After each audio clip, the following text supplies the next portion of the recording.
INC, great to be with you today. I'm speaking here from the Gold Coast on a beautiful spring day, blue skies and warm temperatures. I wanted to send an encouragement today in what your leadership and in the church there. Matthew chapter 5, there's the great story when Jesus is giving the Sermon on the Mount where he gives the example of if someone asks you to carry their load, not just to carry it the 1 mile, but to carry it the extra mile. And we're doing a series here at our church called Flex and stretching. And in reading this story, you realize that there was a mile that was mandated by the law, that they had to carry a Roman soldier's load for 1 mile, exactly 1 mile. And it was motivated by law, so it had to happen. And in leadership, a lot of times, there's a lot of things that we do that are motivated by law. A lot of leaders have this mentality where it's the bare minimum.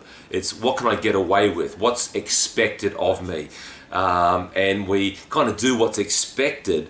But then Jesus says, hey, instead of just doing the 1 mile, why don't you have a mile that's motivated by love instead of the law and go the extra mile? And it's in that extra mile where we're not seen, but God's seen.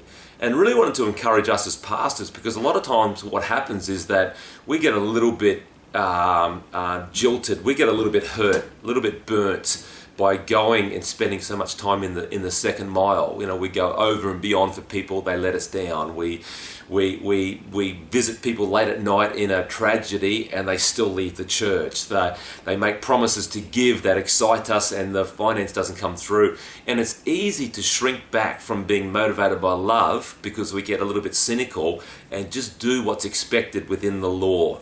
And I really want to encourage you as we approach the end of the year to keep our spirit refreshed and our heart sweet, and to really continue to live life in that second mile theology, that second mile thinking, that hey, it's in this mile that God, your strength is seen in my weakness, that your love is seen in my inability to love these people. It's really where God shows himself strong. But the only way to do that is to keep short accounts and not allow the hurts and some of the difficulties of ministry shrink us back and contain us within that 1 mile thinking. So be encouraged. I know it's a stretch, but it really is a place that I believe that when we get into that second mile, that we find that grace upon us where people see Jesus and not just us. So have a fantastic Sunday coming up and can't wait to see you guys soon.